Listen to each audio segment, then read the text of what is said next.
It is a truly striking phenomenon how, on occasion, the most enduring and significant family legacies come to rest upon the unassuming shoulders of those who deliberately shunned the glare of public acclaim.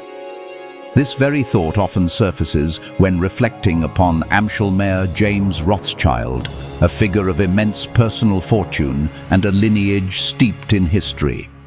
His name, while certainly recognized within the exclusive echelons of high finance, was attached to a man who invariably seemed to find greater solace and purpose operating diligently behind the scenes. Despite his birthright placing him within one of the planet's most formidable banking dynasties, he carried the weight of this heritage with a gentleness that was as surprising as it was profound. Ultimately, his life's journey concluded with an abrupt and deeply tragic turn, leaving his friends, family and associates reeling, desperately trying to comprehend the incomprehensible. This narrative endeavors to explore the intricate tapestry of this modern Rothschild's existence. His formative years spent in a Europe undergoing profound transformation, his unwavering dedication to both his demanding business responsibilities and his cherished family, his deeply personal passions for the adrenaline of motor racing and the quiet stewardship of agriculture, and the persistent, swirling questions that emerged and continue to linger in the wake of his final, heart-wrenching decision. In embarking on this exploration, we uncover the unsettling ease with which an individual, even one blessed with privileges almost beyond imagination, can remain essentially unknown, enveloped in an enigma that simultaneously ignites our deepest curiosity and touches our most profound compassion. To be raised under the vast and imposing umbrella of the Rothschild name would, to most, appear an almost unimaginable boon. And it was, without a shadow of a doubt, precisely that. However, the sheer scale of one's wealth does not invariably alleviate the immense pressure of expectation. Indeed, it often amplifies it, a truth particularly resonant within the storied annals of the Rothschilds.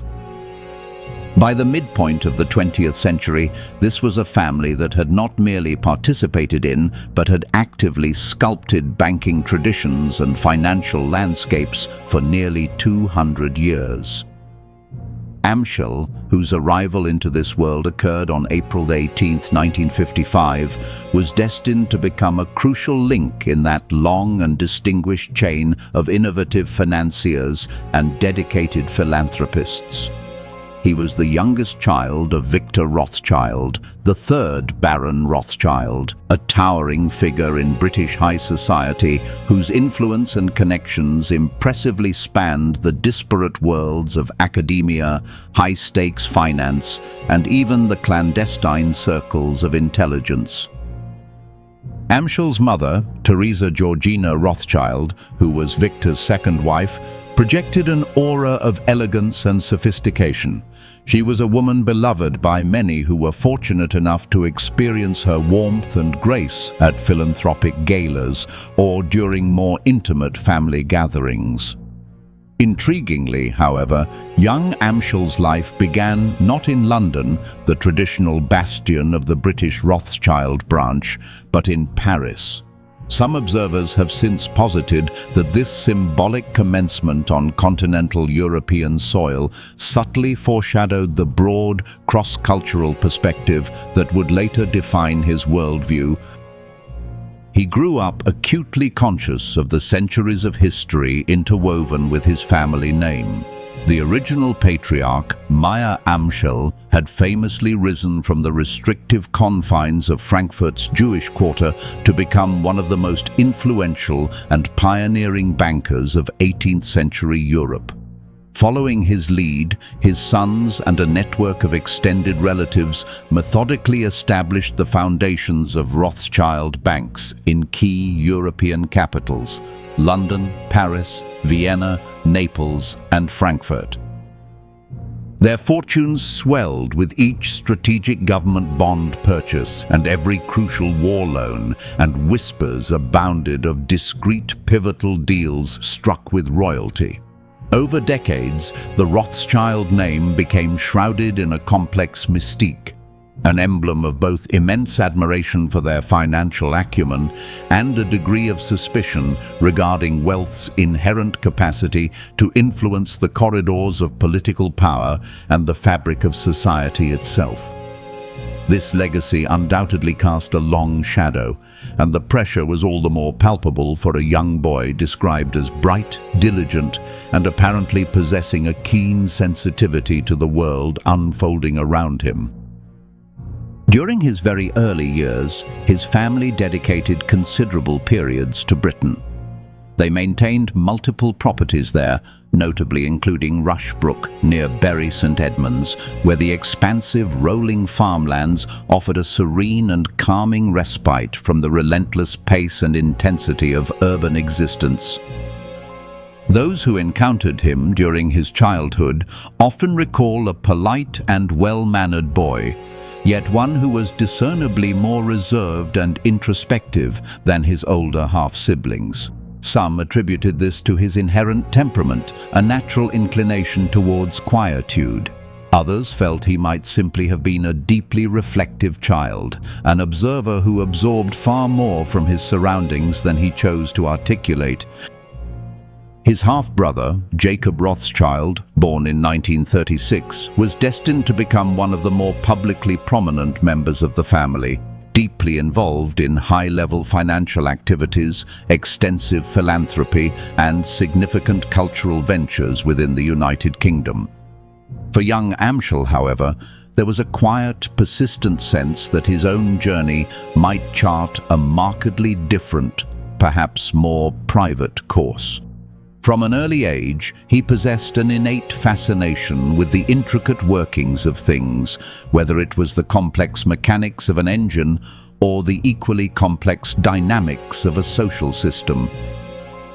This profound curiosity would later blossom into a genuine love for archaeology and a fervent desire to understand the ancient structures and societal foundations that had shaped human civilizations.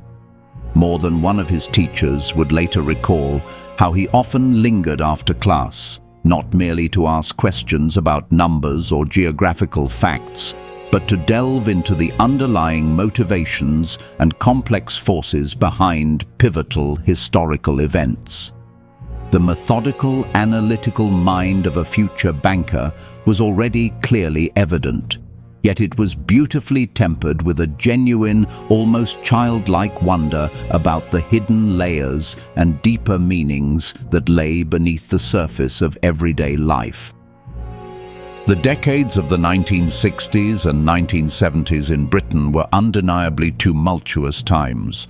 The arduous process of post-war rebuilding was gradually giving way to sweeping cultural revolutions, while long-established aristocratic norms found themselves facing an unprecedented onslaught of modern ideas and challenging perspectives. The ascendant young generation was vocally questioning long-standing hierarchies and insisting on transformative changes in nearly every facet of life, from fashion and music to finance and societal structure. Amid this dynamic and often unsettling backdrop, the Rothschild family remained an enduring symbol of continuity, an iconic and almost mythical name within British high society, though certainly not one that remained static. It was a family that understood the necessity of evolving to meet the demands of the future. Victor Rothschild, Amschel's father, a man of remarkably wide intellectual breadth and diverse interests, served as an influential scientist and a trusted advisor across several vital sectors. He actively encouraged all his children, including Amschel, to broaden their horizons and explore the world with open minds. The underlying message was unequivocally clear. A Rothschild was expected to simultaneously respect the profound weight of tradition and remain agile and open to the imperative of innovation. It was in this spirit that Amschel attended King's College, Cambridge, where he further distinguished an already strong academic record. He also spent formative time at Lancing, a noted independent school nestled in West Sussex, renowned for providing its students with both a rigorous academic grounding and valuable exposure to broader cultural and intellectual pursuits. Later, he pursued his studies with dedication at City University in London, ultimately graduating in 1976 with a degree that intriguingly encompassed economics, history, and archaeology. To some, this particular blend of academic fields might have appeared somewhat unconventional, even disparate. How, one might ask, does archaeology meaningfully connect with a future destined for the demanding world of high finance? Yet, to those who knew him well, this intellectual tapestry made perfect sense. Economics furnished him with invaluable insights into how capital, in its myriad forms, shaped the destinies of nations. History revealed to him the cyclical, often predictable, nature of power dynamics and market fluctuations. Archaeology, in turn, taught him about the very bones of ancient societies, the intricate narratives of the rise and fall of once great civilizations. Perhaps, in his own characteristically quiet and methodical way, he was preparing himself for the inevitable ebbs and flows, the inherent uncertainties that come with the responsibility of being a Rothschild in an ever-changing and often unpredictable world. At this juncture, family tradition all but dictated that, at some appointed time, the next generation would inevitably step forward to assume their roles within the venerable family business, Rothschild Co. However, there appeared to be no immediate rush or overt pressure for Amschel to do so. He wisely took some time to travel, broadening his experiences, and worked briefly with several philanthropic projects intrinsically connected to the family's long-standing charitable endeavors. This included lending his assistance to certain vital archival efforts, diligently sorting and preserving the extensive documents chronicling the Rothschilds' wide-ranging philanthropic contributions over generations. Friends from that period say he found it utterly fascinating to observe how meticulously his ancestors had recorded donations for a vast spectrum of causes, ranging from the establishment of hospitals to the enrichment of art museums. It was a facet of the family legacy that doesn't always capture the glaring headlines, but is absolutely crucial for understanding the profound depth and breadth of what the Rothschilds believed in. The solemn principle that immense wealth was also an immense responsibility. In 1981, he embarked on a new chapter, marrying Anita Patience Guinness, herself a member of another illustrious and storied family, globally famous for its vast brewing empire. The Guinness name carried its own distinct lore and a deeply ingrained spirit of tradition that in many compelling ways mirrored the Rothschilds' profound sense of heritage and continuity. Their marriage was, of course, a glittering high society event, yet it seemed remarkably grounded in genuine affection and mutual respect. Over time, their union would be blessed with 3 children, Kate Emma, Alice Miranda, and James Amschel Victor. These children, each in their own unique capacity, would serve to keep alive the intricate connections between some of Europe's most powerful and historically significant dynasties. It was a modern, subtle reflection of how noble or aristocratic families in centuries past had strategically strengthened alliances through marriage, though by the late 20th century, such unions were far more about shared interests and personal compatibility than about the overt forging of political ties. It wasn't until 1987, by which time he was in his early 30s, that Amschel officially joined the ranks of the family firm. By then, he had purposefully gained a wealth of life experience outside the direct and often intense orbit of Rothschild Co., though in truth he was never truly far from the family's powerful gravitational pull. He began his tenure in positions that were carefully designed to allow him to learn and absorb every conceivable facet of the complex business, from the meticulous process of assessing potential investments to the critical evaluation of ever-shifting global market trends. The worlds of banking and asset management were undergoing seismic and rapid changes throughout the 1980s, grappling with the dual forces of deregulation and the emergence of innovative, often complex, new financial products that held the potential to generate massive gains or conversely trigger catastrophic losses.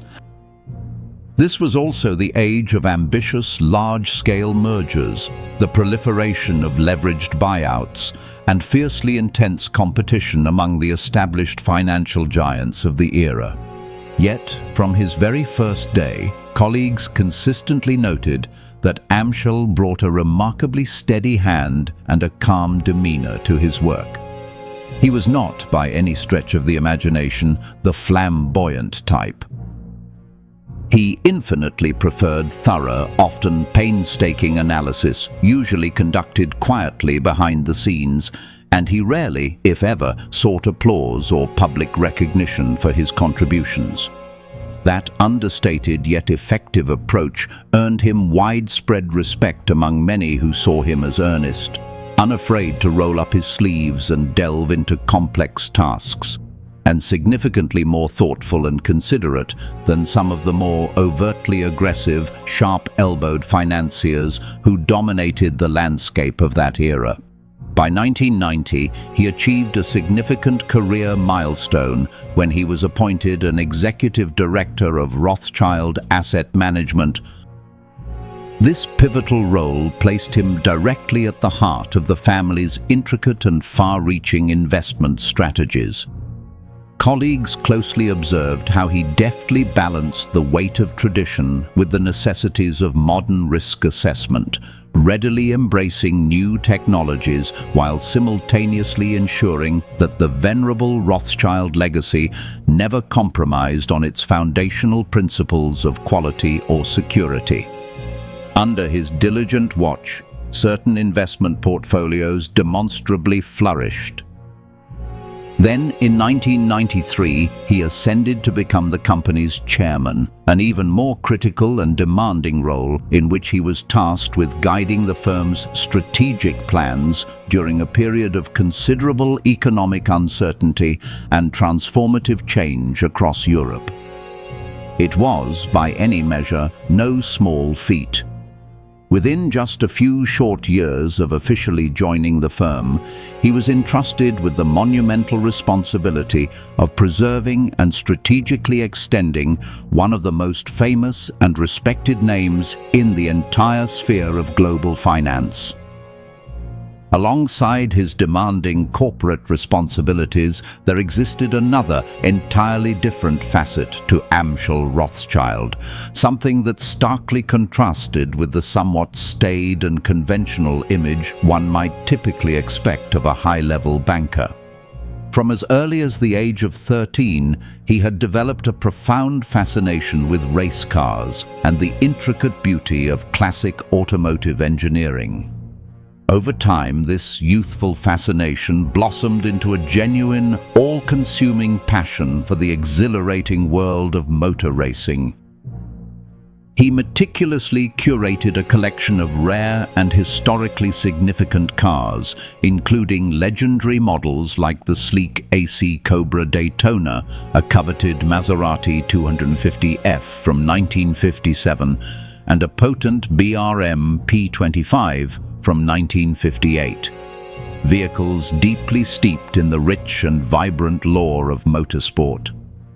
These weren't merely static showpieces, immaculately parked and admired in a pristine garage, though.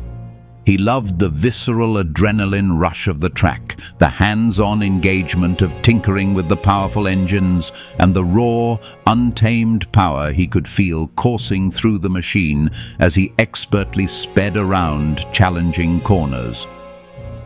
In 1996, he famously piloted his way to victory in the prestigious Peter Collins Memorial Race at Silverstone, a circuit literally brimming with the echoes of British motorsport history. Family members and his closest friends often remarked that when he was on the racetrack, Amschel appeared more carefree, more visibly and unreservedly happier than almost anywhere else. It was as if the thunderous roar of the engines, the smell of fuel and hot tires offered him a precious and much-needed escape from the polite, often restrictive protocols of high society and the relentless demands of corporate life. Standing in the bustling energy of the paddock, clad in a simple, unadorned racing suit, he wasn't Lord Rothschild or a scion of an ancient dynasty. He was, in those moments, simply a driver, an enthusiast, completely and utterly reveling in the pure, unadulterated joy of the moment. But the racetrack was not his only sanctuary or sole passion. He also harbored a deep and abiding love for the rhythms of rural life and the honest toil of agriculture, actively managing the expansive Rushbrook estate near Bury-St. Edmunds. There, he meticulously oversaw significant improvements to the farmland, diligently studying modern agricultural methods that could be harmoniously integrated with more traditional, time-honored approaches. Neighbours in the tranquil Suffolk region sometimes noted how he would appear in practical, unassuming clothes, unceremoniously tramping through muddy fields to meet with farmhands, engage in earnest discussions about crop rotations, or carefully examine the livestock. His approach was decidedly hands-on. He wanted to do far more than simply own the land. He yearned to understand it, to connect with its essence. There's a less publicized but telling anecdote of him warmly inviting local schools to visit the farm, hoping to spark in the young children an interest and curiosity in the vital field of agricultural science. In this profound sense, he skillfully and gracefully bridged two vastly different worlds, the refined, high-stakes boardrooms of global finance and the earthy, grounding rhythms of fertile farmland in the heart of rural England. As the early 1990s progressed, he added a further corporate dimension to his already impressive portfolio by becoming a non-executive director at the Sun Alliance Group in 1995. This significant role further broadened his professional perspective, allowing him to view the intricate worlds of insurance and asset management from a new and valuable vantage point. It also subtly increased his visibility outside the purely Rothschild sphere of influence. He was, by all objective measures, a deeply respected and influential figure within London's bustling business community. Yet, true to his intrinsic form, he never became a celebrity banker in the modern sense.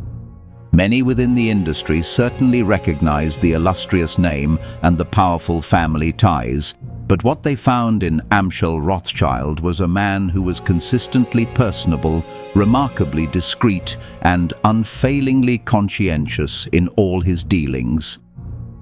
Of course, life within the gilded cage of high society wasn't always a fairy tale free from complexities. Intra-family dynamics, particularly within a clan as vast and influential as the Rothschilds, could often be intricate and nuanced. The Rothschilds are, after all, a sprawling dynasty with multiple distinct branches and far-reaching global interests. While the public rarely, if ever, glimpses any overt internal disagreements, it is only natural that such a sprawling and multifaceted enterprise might harbor differences of opinion over strategic direction, the equitable distribution of responsibilities, or the most pressing philanthropic priorities. Some observers believe that, as the younger son of Victor's second marriage, Amschel occasionally felt somewhat overshadowed by his older siblings, especially by the more publicly prominent and assertive Jacob. Yet, conversely, Others steadfastly insisted that there was no significant or damaging rivalry, merely the normal, everyday tensions and differing perspectives that inevitably arise within any large, proud, and deeply tradition-bound family. If there were indeed any real or substantial frictions, they were, in true Rothschild fashion, meticulously and effectively kept from the prying eyes of the public. One lesser-known anecdote beautifully illustrates both the inherent camaraderie and the subtle underlying tensions that could naturally arise in a family with such a monumental and storied history. In the early 1990s, the Rothschilds hosted an exclusive private event at a grand country estate. The purpose of this gathering was to discuss a significant philanthropic initiative that involved the complex and costly restoration of art across various European nations. All branches of the extensive family were duly represented.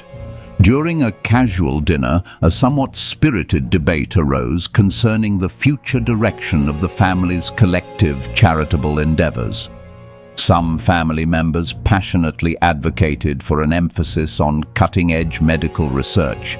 Others championed the arts and cultural preservation, and still others felt that environmental conservation was the most pressing need. According to someone who was present and later offered a discreet off-the-record account, it was Amschel who skillfully and gently calmed the escalating conversation, thoughtfully suggesting a more balanced and inclusive approach. The Rothschild tradition is not just wealth, he reportedly stated with quiet conviction. It's a profound curiosity about many fields. Those carefully chosen words clearly resonated with the assembled group, and they ultimately decided to form separate, dedicated funds for the different causes. It was a small but significant victory for unity and consensus, though behind the elegant scenes, there were undoubtedly quiet disagreements and differing opinions about precisely how to move forward. That same night, a cousin privately confided to the same observer, "Amschel is the peacekeeper. He always sees the bigger picture." This illuminating cameo of him acting as a thoughtful and effective intermediary offers a valuable insight into his underlying temperament, a quality often overshadowed by the more flamboyant or forcefully assertive personalities within the wider family circle. Tragically, the final year of Amschel Rothschild's life carried with it a palpable and pervasive undercurrent of sorrow. His mother, Teresa, to whom he was exceptionally close, passed away approximately 6 weeks before his own untimely death. People who were intimately close to him claim that her death dealt him a devastating and deeply destabilizing blow. She had been, for him, a significant and unwavering emotional anchor throughout his life. Some Rothschild acquaintances vividly remember that he struggled profoundly with insomnia and experienced uncharacteristic, unsettling moments of acute anxiety following her passing.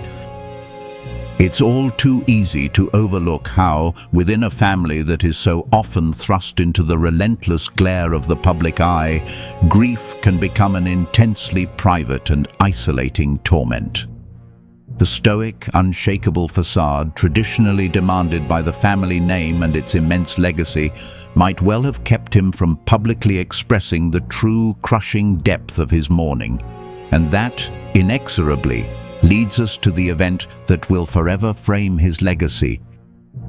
On July 8, 1996, within the opulent confines of the Hotel Le Bristol in Paris, Amschel Rothschild was found dead by hanging.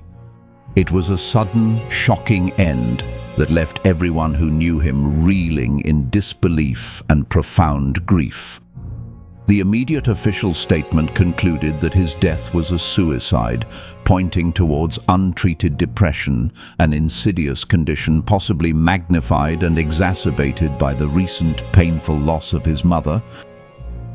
At the time of his death, his personal fortune was estimated to be somewhere between $30 million and $100 million, a sum that dwarfs the everyday worries of most ordinary people, but one that perhaps, in the face of overwhelming personal grief and despair, offered him no solace or comfort at all. In the initial disorienting wave of shock that followed, the family released a brief, carefully worded statement requesting privacy during their time of immense sorrow. Many who knew him personally, who had interacted with him regularly, initially refused to believe it was suicide, insisting that he had seemed stable, even if understandably melancholic, in the wake of his mother's passing. The notion that this outwardly composed man might have been harboring such profound, concealed despair caught them entirely off guard. Quickly, though, the press, especially in Britain, shifted its relentless gaze elsewhere, a move facilitated by the Rothschilds' long-standing preference for silence and the considerable influence they possessed to maintain it. Yet, behind those firmly closed doors, a veritable swirl of hushed speculation inevitably began. Some whispered about immense, unspoken business pressures, hinting that the glittering, golden veneer of uninterrupted success might have developed deep, unseen cracks behind the scenes.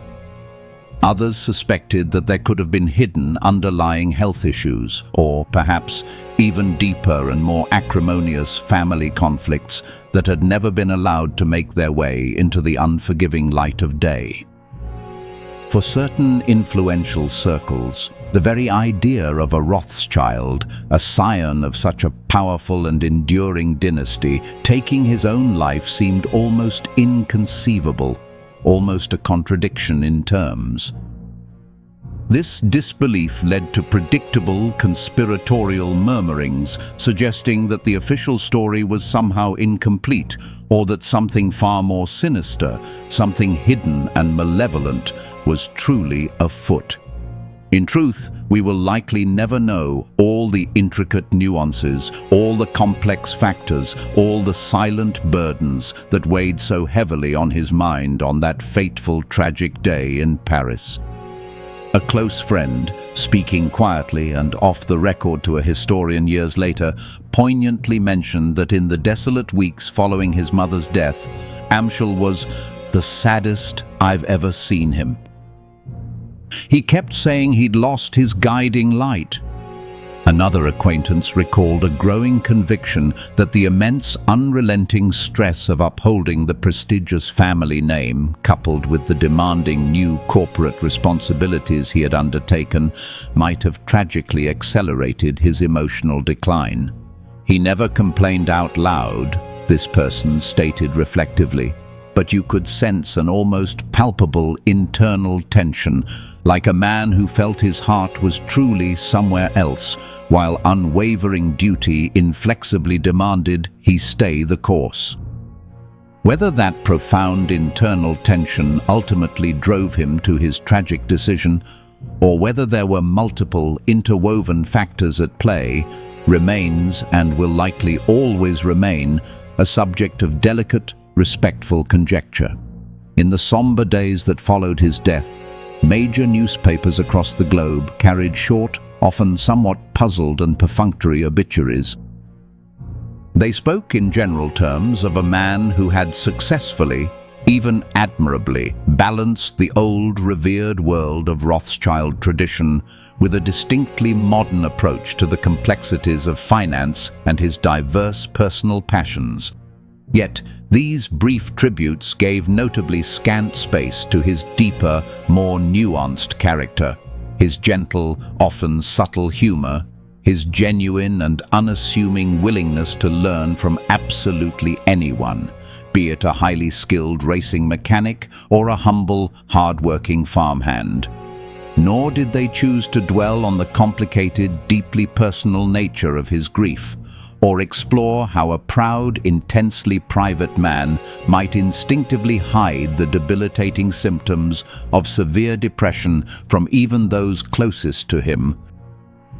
For many older onlookers, those who had watched the iconic Rothschild name evolve and adapt over the decades, his passing served as a painful, sobering reminder that no one, regardless of wealth, status, or power, is truly immune to the devastating reach of tragedy. How, then, do we even begin to make sense of a life that seemed, from the outside, simultaneously so incredibly fortunate and yet apparently so fraught with unseen, unspoken burdens? One vital perspective is to recognize, with humility, that even the mightiest and most resilient family name cannot entirely protect a person from the insidious ravages of mental illness or the profound desolation of heartbreak. His mother's death, by all available accounts, affected him far more deeply and fundamentally than he ever allowed himself to openly let on. His story serves as a poignant, universal reminder that while substantial wealth can indeed insulate one from many of the mundane daily struggles of life, it possesses no power whatsoever to insulate the human heart from the searing pain of loss. In that profound sense, his story carries a deeply resonant, universal truth. Grief is an inescapable part of the human condition, and it impacts every one of us in ways that sometimes cruelly defy outward appearances and societal expectations. Why does it truly matter that Amschel Rothschild took his own life in the summer of 1996? Part of the answer is inextricably bound up in the enduring, almost magnetic fascination that the Rothschild family itself continues to command. One of those legendary, storied European dynasties whose influence has impressively spanned continents and generations. They are not just bankers, they are, and have long been, influential cultural patrons, dedicated philanthropists, substantial landowners, and, on occasion, quiet but significant political influencers. A deeply personal tragedy occurring within such a prominent and historically significant family inevitably highlights the delicate, often precarious interplay between immense public expectation and intensely private sorrow. It powerfully underscores the fundamental truth that no matter how formidable or revered the family name, each individual member is still, at their core, just a person grappling with the complex, often overwhelming struggles of life, struggles that cannot always be solved or assuaged by money, power, or legacy alone. For older viewers, those who may vividly recall a time when the very name Rothschild was whispered with a palpable sense of awe, or perhaps even a degree of suspicion, this story resonates on several profound levels. It compellingly reveals a more vulnerable, more relatable human dimension existing just beneath the often impenetrable, gilded facade of immense wealth and power. It teaches us with stark clarity that families of great note and historical import are still, fundamentally, families, full of love and friction, joy and heartbreak, immense pride and, at times, utterly devastating loss. It also points, significantly, to a gradual but discernible shift in public attitudes and understanding toward the complexities of mental health. In 1996, the subject of depression, particularly among men and within high society, was simply not discussed with the same openness or empathy as it is today. In those elevated social circles especially, the immense unspoken pressure to maintain an unwavering composure, to always present an image of strength and invulnerability, could be truly enormous, possibly deterring individuals from seeking the very help and support that might well have saved their lives. Looking back with the benefit of hindsight and a greater societal understanding, it's also absolutely essential to see Amschel Rothschild not merely as a tragic figure defined by his end. He led a life that was, by many measures, brimming with diverse interests and rich experiences. He was a dedicated scholar who genuinely appreciated the tangible connection to the past offered by archaeology. He was a shrewd businessman who successfully navigated the labyrinthine complexities of modern corporate structures. He was an enthusiastic agriculturalist who cherished the serene beauty and productive potential of the English countryside. He was a devoted father who cared deeply and demonstrably for his children, and he was a passionate racing driver who found pure, unadulterated exhilaration on the demanding asphalt of the track. That, in its entirety, is a rich and vibrant tapestry of experiences, one too often overshadowed by the stark, undeniable fact of his untimely and tragic death. Some have insisted, with understandable conviction, that if he had only been given more comprehensive emotional support, or if he had felt freer, less constrained by expectation, to express his profound vulnerability, he might well have survived his darkest, most desperate hour. Others forcefully argue that significant external factors, perhaps undisclosed financial deals that had gone awry or deeply entrenched, unresolved family tensions, must have contributed significantly to his ultimate despair. Though multiple well-intentioned sources over the intervening years have diligently tried to piece together a cohesive and comprehensive narrative, the Rothschilds themselves, in keeping with their long-held traditions, have remained largely and steadfastly silent on the specific, intimate details, always respecting their deeply ingrained tradition of fiercely guarding their privacy. That silence, however understandable, has unfortunately allowed a fertile ground for various unsubstantiated conspiracy theories to flourish and persist. When any powerful and influential figure dies unexpectedly, rumors and whispers of foul play often, almost inevitably, arise. Yet, from what the most credible and reliable sources have consistently indicated, there was little, if any, tangible evidence uncovered during the investigation to suggest anything other than a tragic act of self-harm. The tragedy, in all its raw, unvarnished sorrow, seems to stand as a stark and somber cautionary tale of the devastating potential of unseen, unaddressed emotional turmoil. There's also a broader, more universal lesson to be gleaned from his life, one concerning the often difficult challenge of balancing the formidable weight of tradition with the equally important quest for personal identity. Throughout his entire life, Amschel was, by virtue of his birth, expected to continue and uphold a monumental legacy that stretched far back through history to the very days of kings and emperors. Yet simultaneously, he was also profoundly his own person, someone who clearly loved the simple, unpretentious joys of farmland, the visceral thrill of motor racing, and the deep intellectual curiosity that first led him to explore the ancient world through the study of archaeology. The inherent tension between these two powerful spheres, the call of inescapable obligation and the allure of deeply personal passion, can be incredibly intense. He managed this delicate balancing act admirably for many years, yet one cannot help but wonder how much unresolved, unarticulated pressure silently built up within him over the relentless passage of time. A former colleague who worked under his direction at Rothschild Asset Management once recalled a particularly telling moment. A junior employee's child had become seriously, life-threateningly ill. With remarkably little fanfare and no desire for recognition, Amschel quietly and efficiently arranged for substantial financial support and highly flexible work arrangements, so that the distraught employee could focus entirely on taking care of his family during their crisis.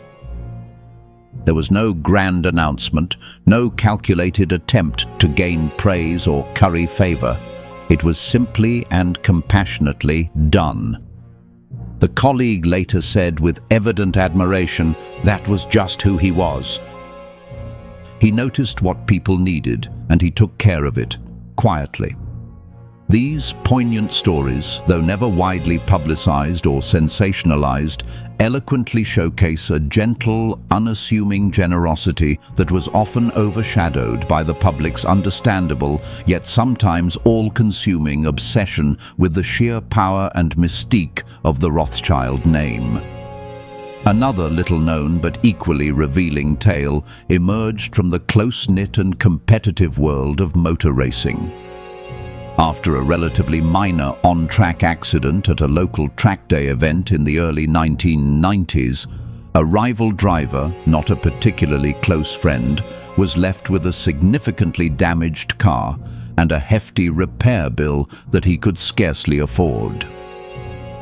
Though it was not his responsibility, Amschel, upon learning of the situation, discreetly and unhesitatingly covered the entirety of the repair costs, telling the grateful driver only, "Let's get you back on the track. That's where the fun is." It was not, by any means, an act of condescension or noblesse oblige, but rather a genuinely heartfelt gesture from one true enthusiast to another. He never boasted about it, never sought thanks, and the story only surfaced years later, recounted by a fellow racer who had quietly witnessed the exchange. In that profound sense, the deeply ingrained philanthropic spirit of the Rothschilds lived on vibrantly through him, not just in grand, headline-grabbing charitable donations or the endowment of museum wings, but in these small, deeply meaningful, and intensely personal acts of everyday humanity. For a considerable time after his passing, the fertile farmland at Rushbrook remained under the watchful and capable eye of dedicated estate managers, diligently continuing the thoughtful improvements and sustainable practices that Amschel had once so passionately envisioned. Motor racing enthusiasts, meanwhile, still recall with admiration the glorious day he skillfully won that memorable 1996 Peter Collins Memorial Race at the historic Silverstone circuit. Some say that even today, if you happen to mention his name at certain classic car events, older, more seasoned racers will respond with a quiet, respectful nod, fondly remembering how genuinely gracious and unassuming he was, both on the demanding track and in the camaraderie of the paddock. He never, they attest, acted like an aristocrat aloof from the common fray. One veteran driver recalled with warmth, "He was there for the sheer, unadulterated joy of it, just like the rest of us." These precious, personal stories serve as vital, living threads that keep his memory circulating authentically among those who appreciated him for the man he was, far removed from the narrow, often impersonal corridors of high finance. A robust debate understandably lingers as to whether his tragic death represents a significant turning point in how the traditionally private Rothschild family approached public communication regarding deeply personal struggles. Some historians and observers argue that it, in fact, made them even more cautious, reinforcing their long-standing, deeply ingrained code of silence and rigorous privacy. Others, however, suggest that quietly, far behind the scenes and away from public scrutiny, younger generations of Rothschilds became more acutely attuned to the critical importance of mental health concerns, resolving to ensure that nobody else within the family would ever be left feeling so profoundly alone or unsupported in their darkest hours. There's no official statement or public record confirming either narrative definitively, but it is entirely plausible, even probable, that this heartbreaking tragedy had at least some discernible influence on the family's internal culture, powerfully reminding them that despite their immense wealth, vast influence, and global connections, they too can be visited by the indiscriminate pain of heartbreak and loss. Though inevitably overshadowed by the deeply tragic manner in which his life ultimately ended, Amschel Rothschild's inherent kindness and genuine, unassuming spirit continue to inspire those who knew him and cherish his memory. If anything, his life and its untimely end teach us a profound lesson: that legacies aren't defined solely by a final dramatic moment. They are instead meticulously and enduringly shaped by every single choice we make, every life we manage to touch, however fleetingly, and the intangible, often immeasurable spirit we leave behind in the hearts and minds of others. So, we inevitably end this recounting with a profoundly bittersweet reflection. His life, though tragically shortened, was nonetheless remarkably full, undeniably abundant with diverse experiences, a deep and evident love for his children, and the enthusiastic pursuit of activities that brought him genuine, unfeigned joy. In that crucial sense, perhaps he lived more richly, more completely, than many who are granted far more time on this earth, even if his journey concluded in such profound heartbreak. The illustrious Rothschild name will doubtless continue for many generations to come, with new heirs stepping confidently into prominent financial and philanthropic roles. But the unique memory of Amschel, the quiet, thoughtful caretaker of precious farmland, the considerate and collaborative team player in the complex world of asset management, the avid, joyful racer at Silverstone, remains distinct, cherished, and utterly irreplaceable. To dwell solely on the profound sorrow of his passing is perhaps an inevitable human response, but let us also strive to hold on tightly to the warmth and vibrancy of his life, to those illuminating moments that reveal a man who was, after all, far, far more than merely the sum of his tragedies. And that, perhaps, might just be the very essence of any genuine, heartfelt tribute: to acknowledge the undeniable heartbreak without ever losing sight of the individual's unique and precious soul. In remembering Amschel Rothschild in this more complete and nuanced way, we are powerfully reminded that every single life, regardless of its attendant wealth, heritage, or public profile, holds within it profound mysteries, deep vulnerabilities, and untold stories. And sometimes the noblest, most compassionate act we can possibly do for those who leave us all too soon is to keep their stories alive in all their rich complexity, thereby gently but firmly reminding the world that behind every grand and imposing name there is always, invariably, a human being earnestly searching for meaning, for fulfillment, and for love.